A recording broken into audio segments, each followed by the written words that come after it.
Some of y'all women gonna get mad at me today, so if you can't take constructive criticism, baby, keep on scrolling.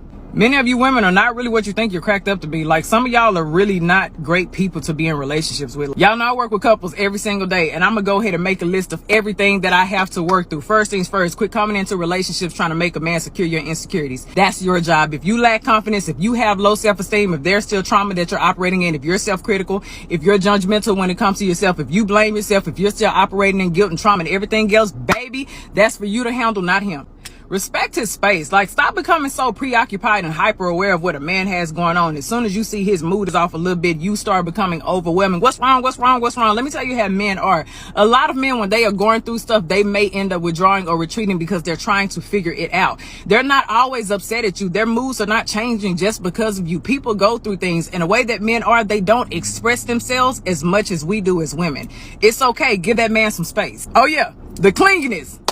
Clinginess is cute to an extent, baby, but once you become codependent and you're always getting jealous whenever this person goes out, and you become anxious whenever they're not around you, you start blowing up their phones so they gonna hang out with their friends, that is problematic, and you're gonna push them away. As much as many of you all don't want to believe it, it's absolutely okay for a man to admire another woman. As long as it is a quick look, boom, and he's not staring, and he doesn't have a wandering eye, and he's not impulsive, and he's not a cheater.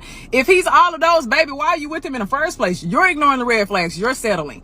As long as that man is not window shopping or ordering off of the menu, relax. He has a visual appetite. If he sees a beautiful woman, it's okay to admire. Just like if you see a handsome man, you're going to admire him too. Relax. Stop letting yourself go. Just because you're in a relationship doesn't mean that you need to stop doing everything that you did in the beginning. If you always kept your skin together, your nails together, your lashes together, your hair done, your body was waxed up at the beginning, keep that same energy. Hold your end of the relationship. Remember, visual. A man still has a visual appetite, and he loves what he sees, baby, because you're going to stimulate a whole lot more of him.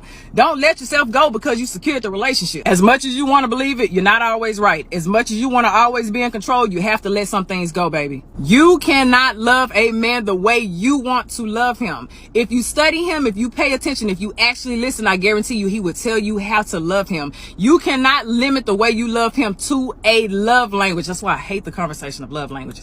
You can ask a man, what's your favorite love language? And he can say, oh, acts of service. And you think that's all you have to do to love him? No, baby, you got to study your man. Stop nagging him all the time. Miss Perfect.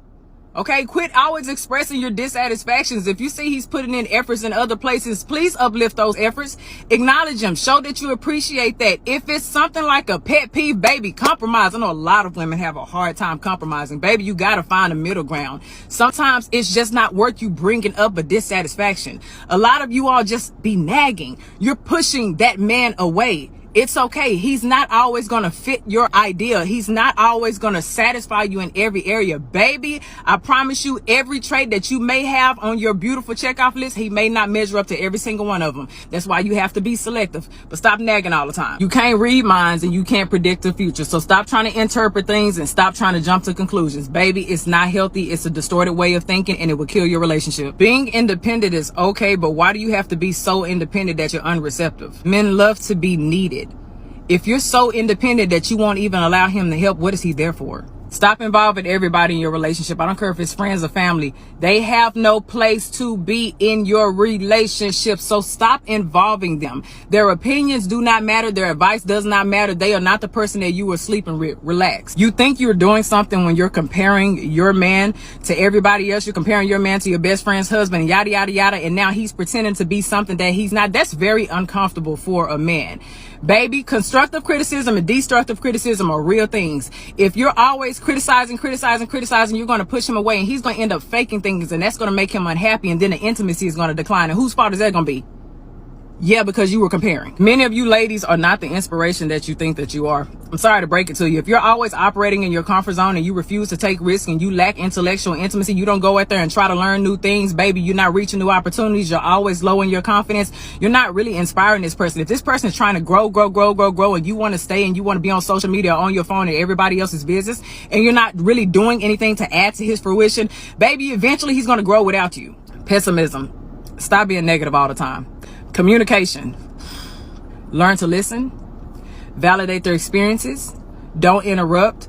You know what? The list can go on. Just work on your communication, baby, okay? Now, I know some of y'all gonna get to the end of this video and be like, Look, if you want a healthier relationship, start taking criticism. Take each piece if it applies and let it apply. If it doesn't, then go on about your business. But if you want a healthier relationship, if you're dating, if you're a girlfriend, if you're a wife, whatever it may be, you want a healthy relationship, baby, take the criticism as constructive. Take it as a learning tool. Use it and change.